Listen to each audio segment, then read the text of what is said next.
Know that Blender 4.0 had a change that makes it more realistic by default? Or that there's a new technology that is going to expand the uses for 3D exponentially? Well, you would if you were on my free newsletter called This Week in 3D. Now we're going to make that icing, which looks complex but is actually fairly simple. Now, as I mentioned before, if you want to add an object, you go Shift A, right? And then you start with something that resembles what you're trying to create. But we already have something that resembles the exact shape we want to create. It's the donut, because we want the icing around the donut. So let's just reuse this information. So we can do that by duplicating the object. And if you don't know the hotkey for it, you could just go Object, and then you'd find it here where it says Shift D. So Shift D. Now, when you hit that, you are in a placement state, essentially. Like it's duplicated and it's now saying, where do you want to place it? Now, in our case, and actually often, you don't actually want to change its placement. You want to duplicate it exactly where it was. So you can cancel the movement by hitting Escape or right-clicking. Now, when you do that, it looks like it's canceled the duplication, but you can see in your outliner, it has duplicated it. You've got two objects, but it's just in the exact same place, which is what we want. So, first things first, we need to name them, or else we could get very confused very easily. So, you can name an object by just double clicking it in the outliner and then just typing in the object. The other way you can name something, I'll just show you the second way. If you select the Taurus 0.001, that's your icing object. If you're in the 3D view, where your cursor, is over the 3D viewport, if you hit F2, that's another very quick way that you can name something without having to go up to the outliner to find your object. So with our icing object selected, let's go into edit mode by hitting Tab. So we want the icing on the top, which means this bottom half of our mesh here is redundant. Don't need it. So we want to delete it. So if we just dragged over the bottom here, you can see it looks like we've selected the bottom half of our donut, but if you were to move around, you would see, oh, we haven't actually. It's only selected, annoyingly, what is facing the camera. Where there's a mesh, it's not gone through the mesh. A lot of users find this annoying. I agree. Sometimes it seems like that would be the more default one that would make more sense, but anyway, don't want to argue. So if you want to select through a mesh, you can go up to here in your top navigation, toggle X-ray. If you turn that on, it's going to enable you to see through the mesh. And now when I drag over it, you can see that I have selected all through the mesh as I move around it. By the way, you might find it like when you're in this state, it's kind of hard to select. Like it's easy to kind of accidentally select what is above it, and depending on what you've got at your end, that might have happened already. So another way to easily just look directly on the side-on of your donut is to just click one of these, like in your gizmo here, instead of just dragging around, just do a single click on either the green one or the red one, the X or the Y. And now we're in that state. You can see it's flattened it, so it's put you in orthographic mode, which actually you can toggle to at any time, just over there, which just makes it easier to just do a single, all the way through the mesh, select. All right, okay. All right, so we want to delete that. So just hit the delete key. You get an extra option here of what do you want to delete, edges, faces. You want the vertices, that's everything. And now we have, if we delete edges, faces, we want to delete that. So just hit the delete key.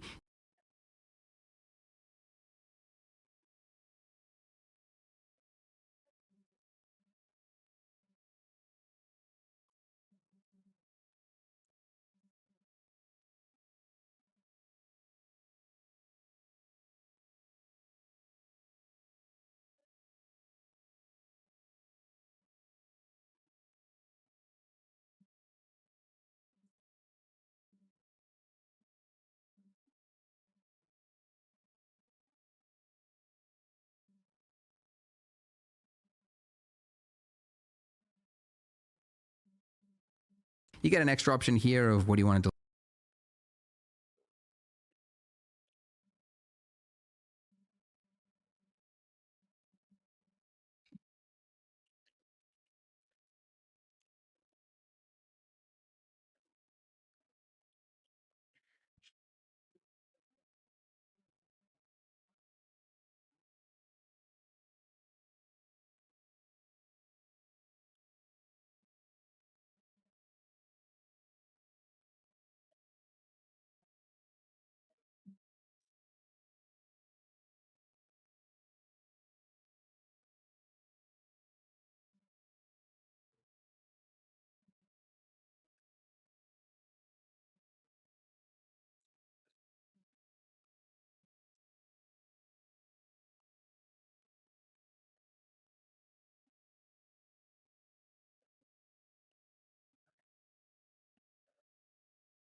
Delete edges, faces. You want the vertices, that's everything.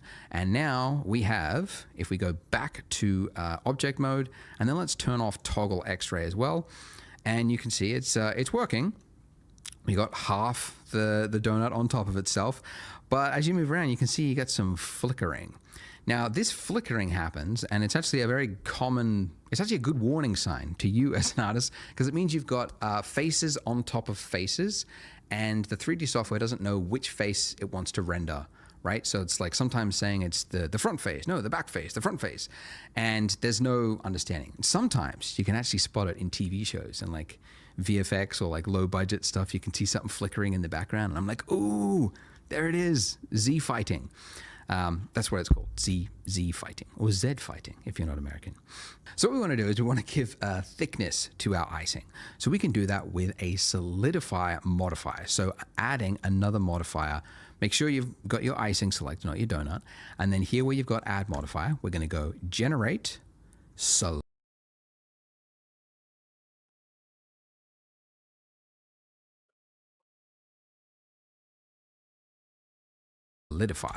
Okay. Now it's made it worse.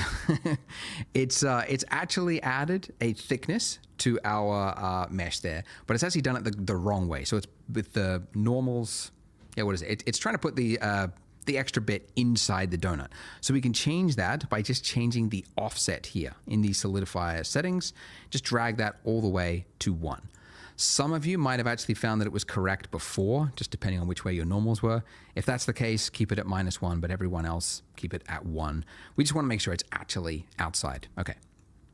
I also, let's just increase the thickness a little bit too. Let's go, yeah, 0.025. That looks pretty good. And great, we've got what looks like a yarmulke on our donut. A perfectly straight edge little hat for our donut.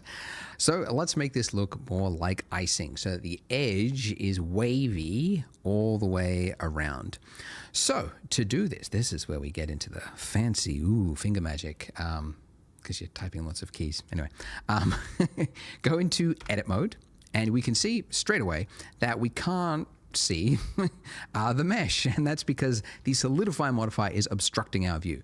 So these little boxes here, as I mentioned before, like this is to hide it from viewport, but if you want to just hide it from your edit mode, which is the state that we are in right now, the box next to it is the one that you uncheck, which means in object mode, when you're tabbed in object mode, you can still see it, but edit mode, it's it's temporarily hidden for you.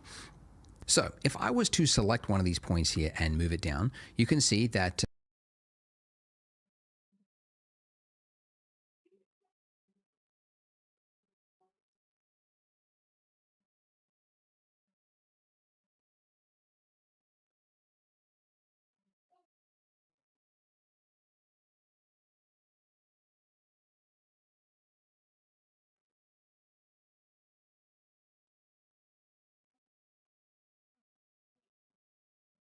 it's working, but it would be, again, a lot of effort to go round and round and do these one by one. So we want to use that old familiar proportional fall off tool again. So proportional editing on, and now as I move it down, let's just lower the slider way down here, and then let's pull this down. Okay, now we'll find issues. If we move to the side here, we can see the first. Okay, now let's just lower the slider way down here, and then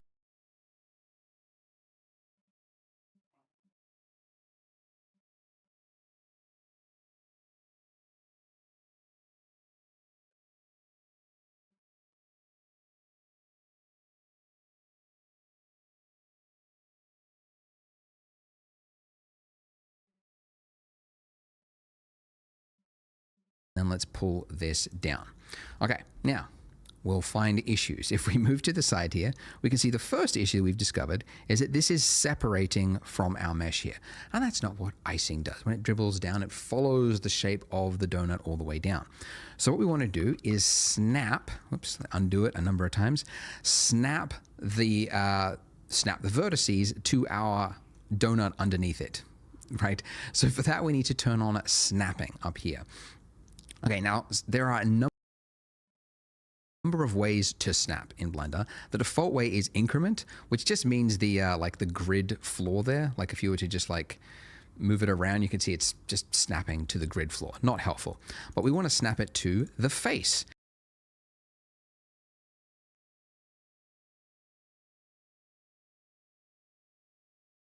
And now with face snapping enabled, if we move this down, we can see, let's just look here, that the bottom bit is snapping to the face. But as you might have seen, the top bits, the rest of essentially what is inside of our circle of influence with this proportional editing, that's not being affected. Only the little point that we had selected was affected. So that's not what we want either. Normally that would be enough, but in this particular case, we want to also snap individual elements too. And let's go face project. Now, when we pull this down, you should see that these are also no longer clipping through the donut. But still, we have issues. Why is that? Well, it is actually working correctly. We can see these are not going through the mesh. So why does it look like it is? The reason for that is that there's actually just not enough information here. So if we go side on, you can see, right, like we've got this point here, and then we've got another point down here, and then we've got this long stretch in between, right? So that means that this part of the donut, oh gosh, that goes that goes around like that is just not, there's nothing to snap it to, essentially. So what we need to do to fix this is just add more geometry. So these little vertices here, we need more of those vertices. So we can do that by actually using the subdivision surface modifier. Because although it is a modifier, you can apply the modifier. And the modifier currently is adding geometry, so let's just apply it. So to apply it, we just click this little drop down here next to the modifier and then go apply. Now, if we, nothing should have changed from this view because the same information is being displayed. But in edit mode, you should now see exponentially more faces, because here, where there was one face before, you can see there's now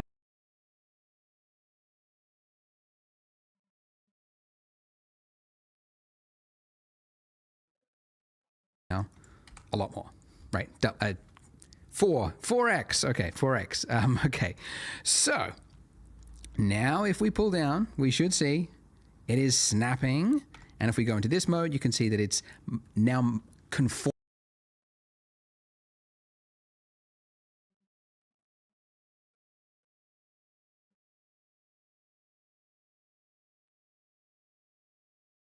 to the mesh in a much more snug way, because there's information there for it to use. Now this shading artifact here that we can see, this don't worry about that, we'll fix that in just a moment. But I need to show, because I've shown you like 4 things that we need to enable for this to work. I got to show you one more, because if I pull down and if I scroll up, you'll see something.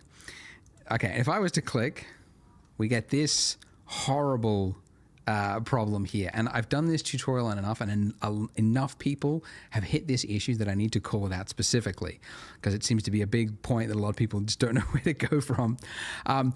What's happened is if we use what's it called, the circle of influence for our proportional editing, if that is so high, it's actually high enough to reach the mesh on the other side of the donut. And then because we've got snapping, it's now projecting that, snapping it to the front, which is creating this like something that's a nightmare to fix. I mean, in fact, it's easier just to start from scratch than to try to fix that.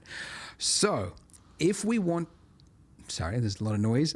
To fix this, we need to hide the part of the mesh that we don't want to be influenced by our proportional tool, right? So to do that, there is an easy way to do it. We can actually do it very precisely. So if with this middle bit of our donut here, if I just hold down Alt and then do a left click, as I mentioned before, that selects the ring, okay? And we could do that all the way up, but actually there's a little, I don't know if it's an Easter egg. It's kind of a cool tool that not many people know about. Control plus. That will enable the select more tool. And if you use control plus, control minus goes the other way, you can see that it's expanding out. So control plus will just like select the next vertice along a chain, roughly speaking. And you can see we can very quickly select all the parts of the mesh that we don't need, right? Very cool. By the way, if control plus doesn't work for you because you're on a laptop or something else, select more, less. You can also do it here. Anyways, to hide this part of the mesh, it's H. H for hide. So when you're in this state, it looks as though it's been deleted. It's very, sometimes you don't know where part of your mesh, and then you forgot that you've got hide turned on. If parts of your mesh are hidden and you want to bring it back, it's Alt H. So H to hide and then Alt H to bring it back. Or if you can't remember it for whatever reason, you can also find it. Okay, it's underneath mesh. There we go. Mesh. Reveal hidden or hide selected. Okay, so that's the other way. But you can get my keyboard shortcut that's in the link. It's free. Just use that and then you won't forget a lot of these handy shortcuts. All right, so now finally, after all that, after 4 different ways and problems to explain, we can now take part of this mesh and drag it down and it will work correctly. Haha. So now we get to now finally be an artist and go like, what sort of, edge or what sort of icing do I want to make this look like? So what I'm doing here, by the way, is I'm hitting G to pull it down, and then I'm just single middle click, and then because my cursor is closest to the Z axis, it's now snapping it to the Z axis. So that's why I mentioned before that it's really handy. You don't have to think of the letter and type it in. You just go in the general direction you want to go, and then just tap the middle click of the, which is your scroll wheel, right? Middle click.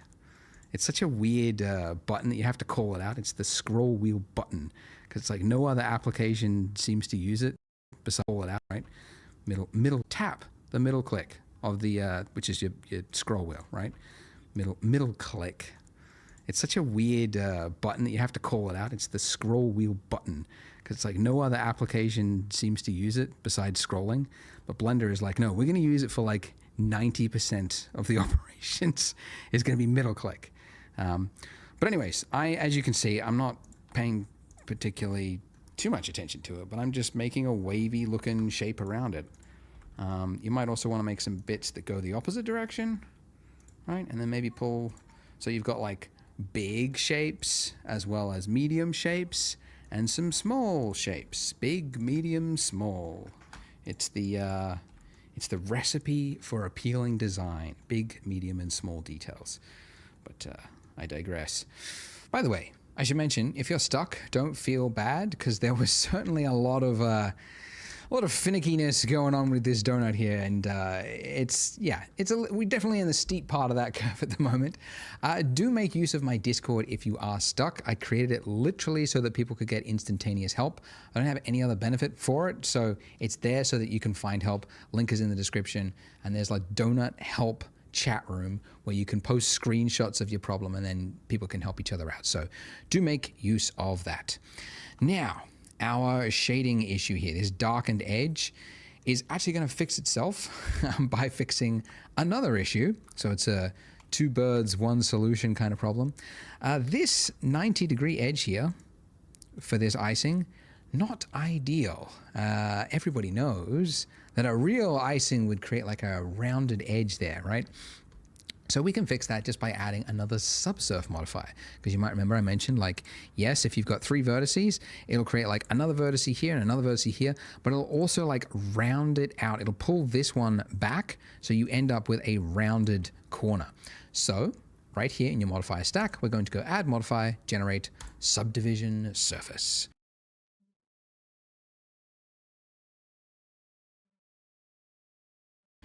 Now, the order of these does matter, okay? You want your solidifier at the top and the subdivision after it. So Blender works top to bottom, and it's important it's in this way because you want the extrusion to happen first, and then in order to round that edge, it has to happen as a secondary step. So solidify on top, subdivision underneath. Now, whilst we're here and we're looking at the close-up, nice little profile of this edge of this icing, another issue to call out, you can see it's got this this shape that goes around. Yes, so far so good, but then it goes up, and it's like, it would be better if it went around and then tucked in and touched the edge of it, because that would look more like real liquid would. So we can solve that by just changing one of the settings in the solidify modify. It's not one of those things that you would figure out or know where it is. It's just over time you learn where some of these settings are. But essentially here, the edge data. So we want to change the edge data to say that before you do the solidify step, add a crease on the inner part right here. If we increase this all the way to 1, it now creates a sharpened edge just on that inner part there. So the rest of it is a smoothed edge, but the middle one, there's a crease, so it's making a sharp edge there. And it just gives it's just a little bit more realism. Just looks a little bit closer to what you would imagine real icing would do. Okay, now for the cool bit. All right, so if you look at reference of donuts, right, yes, you've got these little wavy bits, but where the icing is really liquidy, it'll often break off from this wave here, and it'll create a trail that goes down underneath the donut, right? It just sort of drips all the way down. Whoops, bumped the microphone. So we can do that, but not the way we would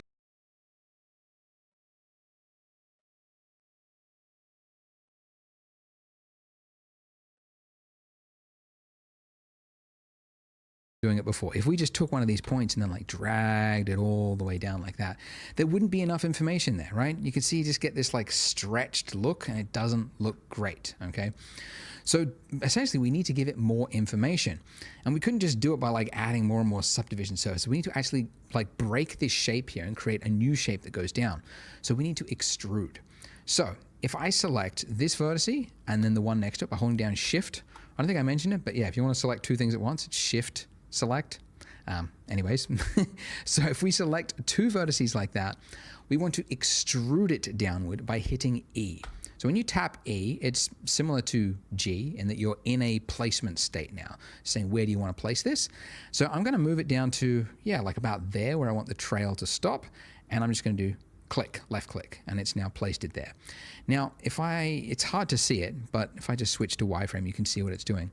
So it's created this breakaway shape here, an entirely new face that's completely separate to what we've got there currently. And what this means is if we go to object mode, you can see it's not just like continuing this form here, it's pulled it down, right? Which is exactly what we want. And in fact, I want it to go even further than that. So I'm going to select those two vertices, and I'm going to pull it down again, and then I'll do it again. And the reason I've done this 1, 2, 3 is that this detail here is important so that it conforms to the shape of the donut. Because if there's not enough, you're going to have that clipping issue that I showed you earlier. So that's pretty good. And now we're going to do it again. Originally in my earlier versions of the donut, I only did like one of these, but then I noticed that in the render, the final render, it's often the most interesting part of the donut. So now I'm thinking, yeah, just do it all the way around the donut. Just add the bit that looks cool. Add more of that. So here, so wherever there's essentially like a big dip is what I'm looking for. Like where the liquid would sort of build up and then like the surface tension there would be just too much, and then it would break away. And it would go down, down underneath like that. And we'll do another one here, why not?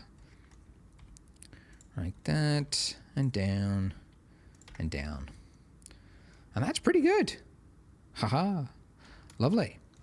So that concludes, finally, this heavy part of the tutorial. So if you're ready to watch the next part, hope you're not giving up. You can click there on the screen and I'll see you there. Make sure you hit subscribe as well.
If you haven't, a large number of you don't.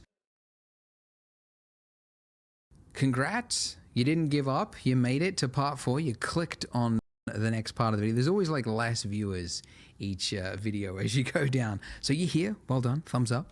As you can tell by the title of this video, we're gonna learn about sculpting. But first, I should call out, if you have a problem with your mesh now, those problems can be amplified the further you go along. So it helps to do a technical check now, make sure you don't have any problems before we move along. So to look for it, go into edit mode. And first of all, by the way, if you can't see that middle part of your mesh, it's because you remember we temporarily hid it. So you can bring it back by hitting Alt-H, and that will bring back the rest of the mesh. And then we're looking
for issues with the mesh, like right here. So this is a really common problem following this tutorial, because when you're projecting parts of the mesh, if it was like side on to the camera, it will project it that way, and then you can have like overlapping parts of the mesh. So that creates this artifact here, which will be exaggerated when we add more detail to it. So we just want to drag that back. So turn on snapping, and I'll keep proportional turned off, and then I'm just going to move this back over here just to move each of these points back.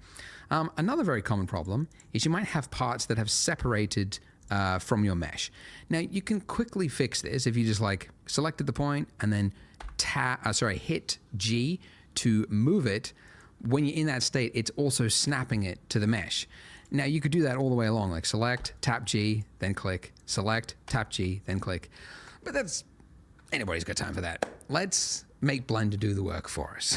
So there's a tool that's just designed for this, and it's called the Shrink Wrap Modifier. So over to our trusty modifier stack, we're going to add yet another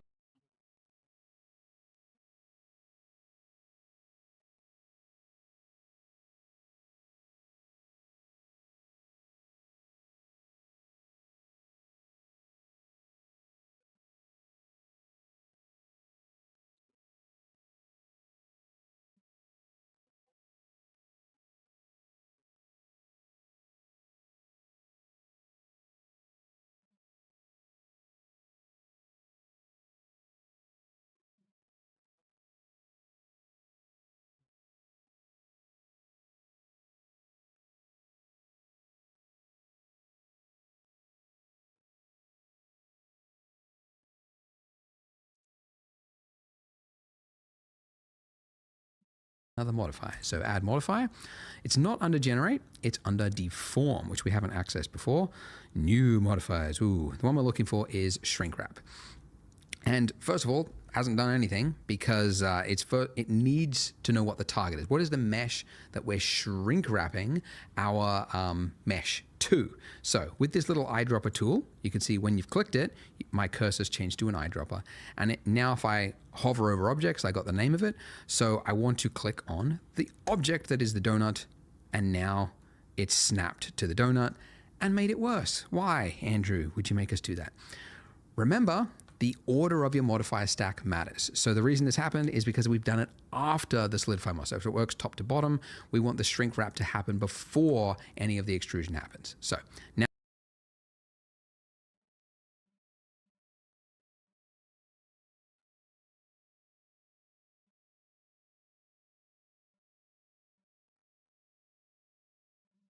modify worse. Now if I drop a tool, you can see when you've clicked it, my cursor's changed to an eyedropper.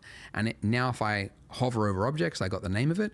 So I want to click on the object that is the donut, and now it's snapped to the donut and made it worse. Why, Andrew, would you make us do that? Remember, the order of your modifier stack matters. So the reason this happened is because we've done it after the solidify mod. So if it works top to bottom, we want the shrink wrap to happen before any of the extrusion happens. So now that it's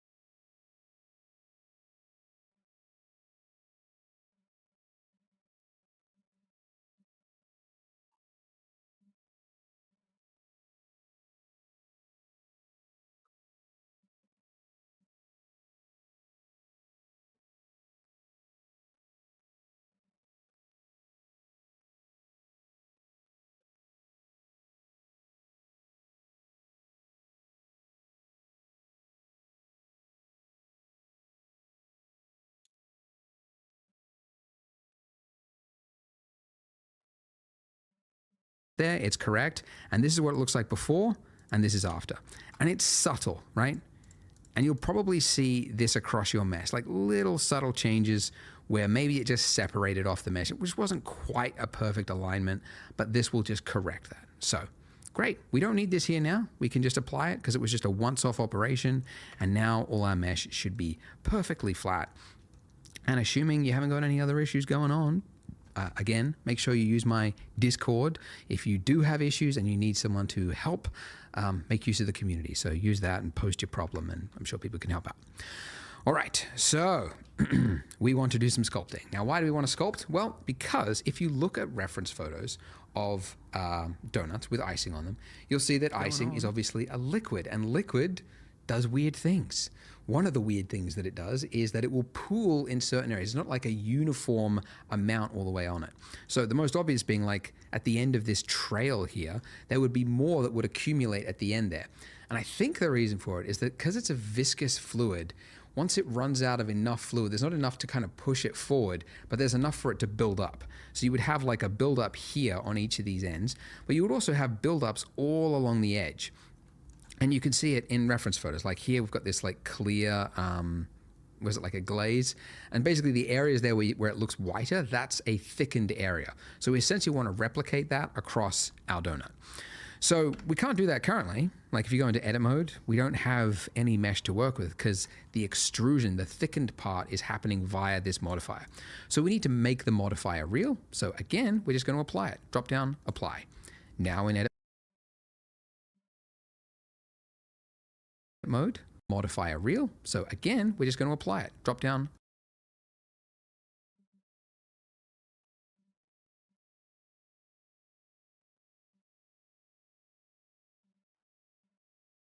Apply. Now in edit mode, we have that part of the mesh to work with. So we could, if you wanted to, come in here and like select the points that you want to add, you know, a bulge to, and then very carefully come in and tap G, and then, oh, I've got snapping turned on, turn that off. Pull this out, right? And go like that and go, yep, there's a little bulge there, but that's very tedious to first select a point, then tap a key to move it. It's very tedious. So that's really like you just need to use another tool to do the job. So edit mode is one tool, and it's good for like very precise things when you need to get precise things. But for more like organic shapes, more freehand stuff, that's where sculpting comes in. So at the top here, we've just been flipping between object and edit mode, but the one underneath it is sculpt mode. So when we go into that mode, you'll see that we have on the left-hand side all of these tools that appear. And I mean, this isn't a sculpting like tutorial, really. We're just really going to scratch the surface, but they do different things, different sculpting things. Like let's just use the default tool here. Can't really see much happening. Let's just turn up the strength and the size of it. Like it just pulls out that part of it.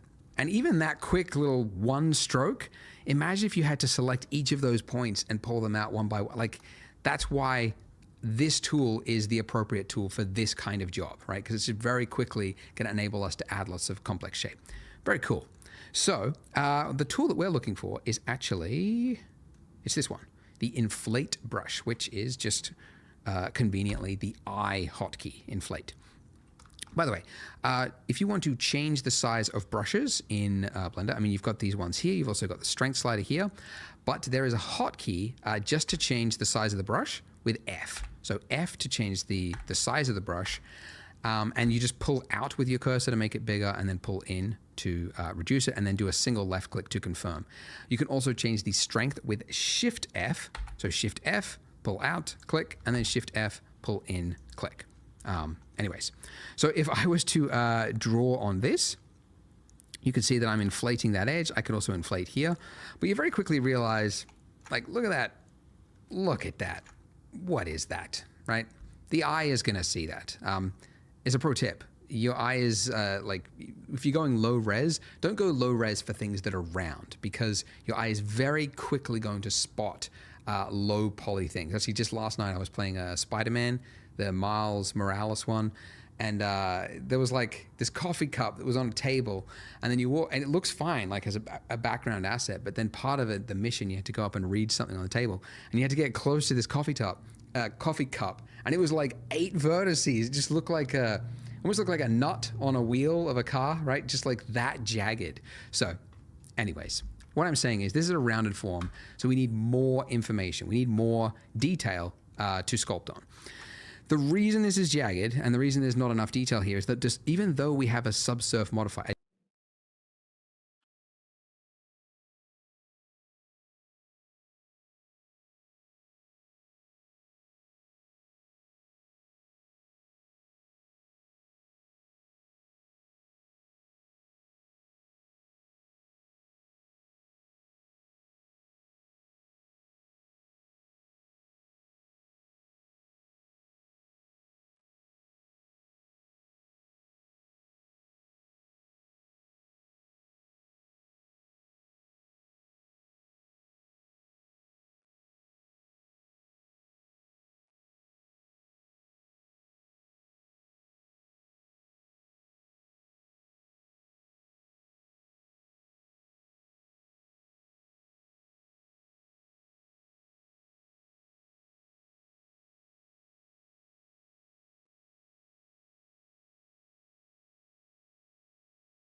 a subdivision modifier, it's applying it after we do the sculpt mode. So when you're in sculpt mode, it's still just using your raw mesh here, and then it does this as a secondary step. So if we want to sculpt into this detail, we need to apply this. So I'm going to use more than one. I'm going to use 2 because I want to have even more detail. So importantly, by the way, if you're applying a subdivision modifier, even though you've got 2 levels here, it will always use just the viewport. So your render amount here could be whatever, but when you hit apply, it's just going to apply whatever is in the viewport. So I'm going to go 2 levels and hit apply. Now look at this. Whoo. We have 16 times the detail because we had level 1, which would be 4x, a 4x multiply, and then 4x of 4x, 16. So we have 16 times the vertices to play with. So now when we go into sculpt mode, look at it now. When we sculpt, look at that. So much more room to work with and much more fun. So now that I'm in that state, I'm going to just do little circles with this brush on each of these points here. And the reason I'm doing like little circles like this is that by default, the stroke state is, what is it, space. You can switch it to airbrush if you want, and then you can just click and hold it there. But I find that to actually be like harder to control. So I just keep it in space mode and then just do like little circles. And then that enables you to just kind of continue adding more pressure as you move your mouse. So a little circle like that. And there you go. Very quickly, already we have a more interesting looking shape across it. So another brush, another tool, I guess you call, is it a brush or is it, I think these technically are called brushes. But anyways, another one that you use all the time is grab, and conveniently it's the hotkey G. And what this does is just like pushing clay with your finger, it's like eh, eh, eh, eh, eh. It's really cool. And the reason I'm doing this is I'm actually just exaggerating the design. Because that is what makes appealing design. It's exaggerating the addition and subtraction that you see in a shape, even though in the real world you might not see this like tapered thing like that. Because it's got this bulbous end, you want to draw more attention to that kind of globule at the end there. And to do that, yeah, if you just make this a little bit tapered using this tool, it can do that. And we get to learn about a new tool in Blender, which is the whole point of this tutorial. So, yeah. All right, pull this around. Just click and drag. I could change the shape, size of the brush with F. And you've got more time than me, so maybe make this better than what I'm doing really quickly. But just get, generally a shape like that, and it should look a little nicer. Okay, so now let's do that raised edge all the way around the rim of this. Now, in previous versions of this tutorial, I said just use the inflate brush and then just like draw across it. The problem with this is that this is so imprecise, and you can accidentally like draw over another bit, and then you look at it side on and you get these like noticeable like divots across the donut. And it's not very, it's very hard to do because you keep like accidentally clicking off it and then on it, and you get this like jagged, like dig. It's not very appealing, the point is. So let's go back. We can learn about another tool. It's another excuse to learn about another tool, and that tool is called the mask tool. So it's actually in the list here, but I never remember what it is. You just hit M for mask, and it's this one. And what this enables you to do is if you just draw on it, you get this grade shape, right? And then when you're using another tool, like say you switch to the inflate brush now, and if you draw over this, let me just increase this. Yeah, if you drew over this, you can see it's applying an inflation to everything except the area that is dark. And that's how you can create like, a skin lesion on a zombie or something like that. So a mask is very useful in sculpting, used a lot. And we're going to use it in just this case. What we're going to do is mask out just this area along the rim there. And then we're going to apply a constant inflate value to just the area that we've masked. So first use the mask tool. Mask. And it doesn't really make sense to use like a half opaque mask. So we're going to set the strength all the way to 1. And then I'll use a brush size about here. So essentially, where do I want the inflation? Like, do I want this much inflation on the rim? No, probably something about here. And then I'm just going to paint a darkened value all the way across it. And I just want to make sure that it's, fairly even. It doesn't have to be completely perfect, but fairly even across it. And I obviously don't want it to be in this part because that, the liquid has flowed all the way down and it's broken the trail and it's gone down there. So I don't want any raised area there. And again, I apologize if this was like tedious, but it's It's a way to learn Blender piece by piece. Okay, hey, speaking of which, I forgot. With the sculpt tools in Blender, for whatever reason, it has assumed by default that you might want to sculpt on the other side of your mesh. So you can see I've got this smear here, and that's because somewhere I was painting over here, I went through the mesh and it painted on the other side of the mesh over there. Very annoying. So I can undo it. It's just easier than like repainting that whole thing. And what you want to do with your mask tool is underneath brush, set it to front faces only. And that means when you paint, it should mean that as you draw, it could still, because somewhere I was painting over here, I went through the mesh and it painted on the other side of the mesh over there. Very annoying. So I can undo it. It's just easier than like repainting that whole thing. And what you want to do with your mask tool is underneath brush, set it to front faces only. And that means when you paint, it should mean that as you draw, it could still happen, just be careful, but it should happen less. It shouldn't happen like on the opposite side of the same mesh. Anyways, it should happen less. By the way, I didn't call it out because it's not essential, but if you do ever want to isolate and only see the selected object, / is the isolation mode. So / on the number pad or the actual normal keyboard will pull you in and out of that state. Anyway, so now with the mask brush, with front faces only enabled, I can paint along it, and it should happen less, essentially. All right, I don't know what to say, but this doesn't take long once you've set it up. And assuming you've got the strength of 1, by the way, you don't want to have areas with like half opaque, right? Because we want to have a constant value across it as we inflate it. And we should get a nice raised edge that goes all the way along the donut. Okay, great. Just clean it up if you've got any areas that look a little untidy, a little unkempt. Yep. Awesome. All right. So, as I mentioned, the mask will actually mask out the area, so you can't paint on it. We obviously want to only paint on the area that we mask. So we want to invert it by just hitting Control-I, same hotkey as Photoshop, etc. And then by just hitting Control-I, same hotkey as Photoshop, etc.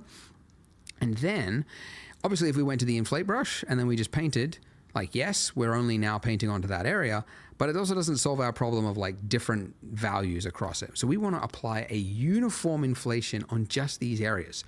So there is a tool in the sculpt tools called, where is it?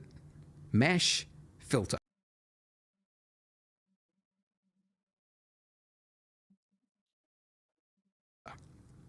So I will be honest, it's probably the laziest implementation of a tool in Blender. Like, mesh filters, they're not really well documented. You kind of have to just learn how they work. But unlike all these other brushes here, the way this one works is it's applying a uniform value to the entire mesh. So it doesn't actually matter where you click on the mesh, it's going to apply it. And it's applying what is in the filter types listed here. So if I just click, this is the other thing I have to learn. If I drag to the right, I'm inflating. If I drag to the left, I'm deflating and sort of subtracting the opposite direction. You just kind of have to learn that that's how this specific tool works. My theory is I'm types listed here. It's going to work.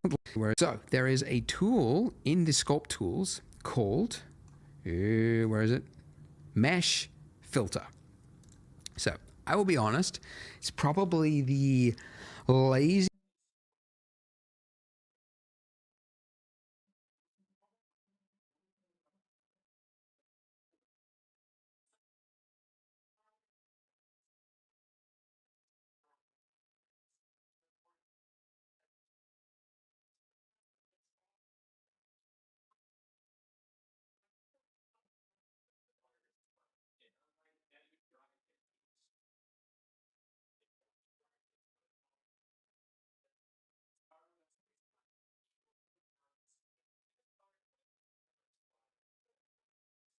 easiest implementation of a tool in Blender. Like, mesh filters, they're not really well documented.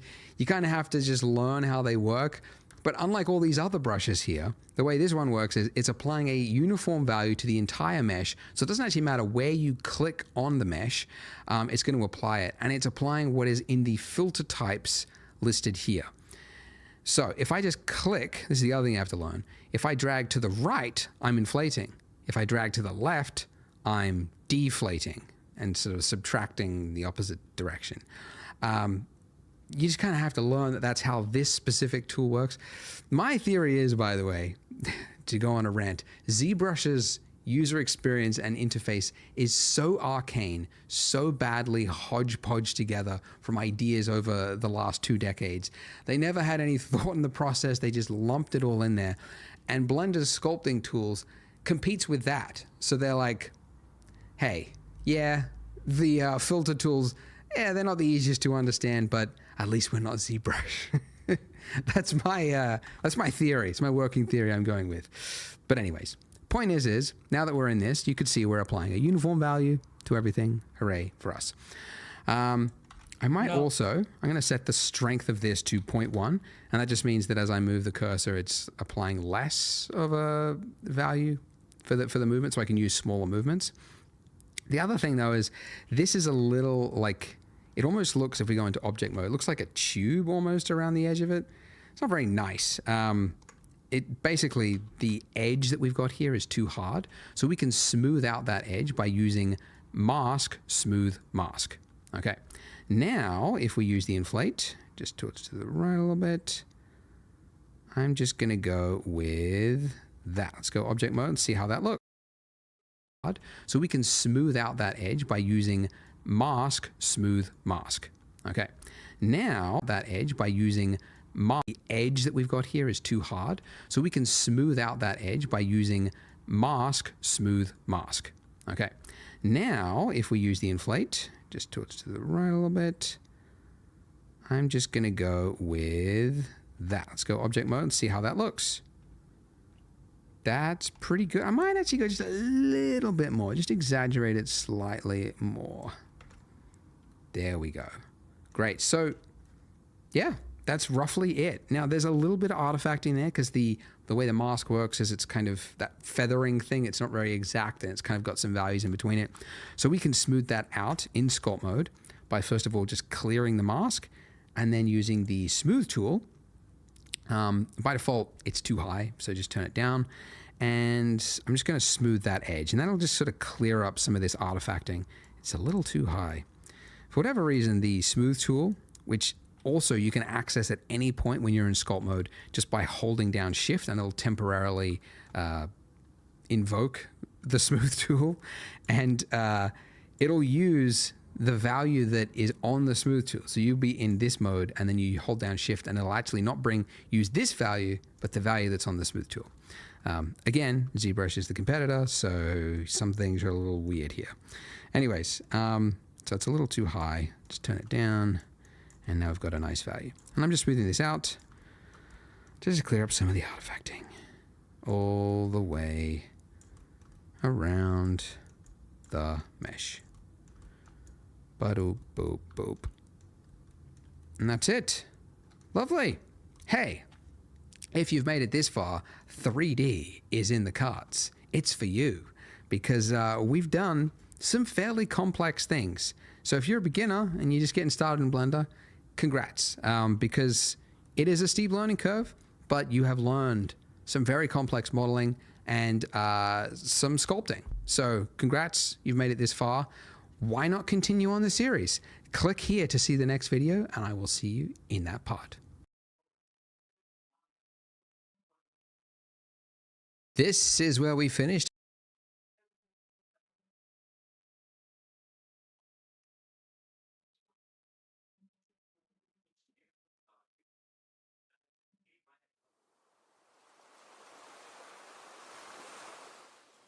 Chapter 5 Beast from Water.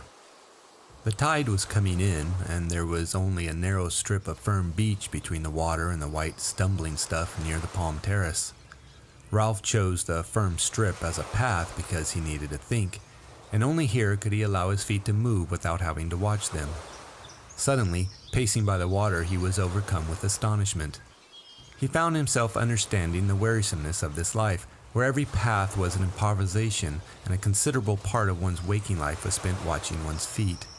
He stopped, facing the strip, and remembering the first enthusiastic exploration as though it were part of a brighter childhood, he smiled jeeringly. He turned then and walked back toward the platform with the sun in his face. The time had come for the assembly, and as he walked into the concealing splendors of the sunlight, he went carefully over the points of his speech.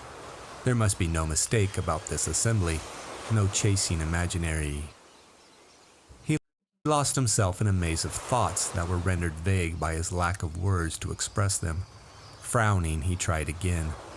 This meeting must not be fun, but business. At that, he walked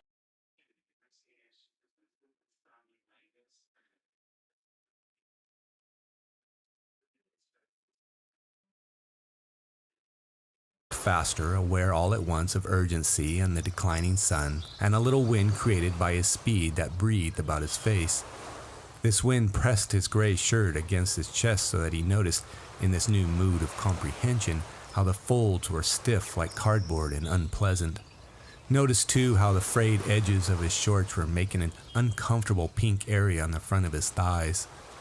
With a convulsion of the mind, Rolf discovered dirt and decay, understood how much he disliked perpetually flicking the tangled hair out of his eyes, and at last, when the sun was gone, Don't understand this.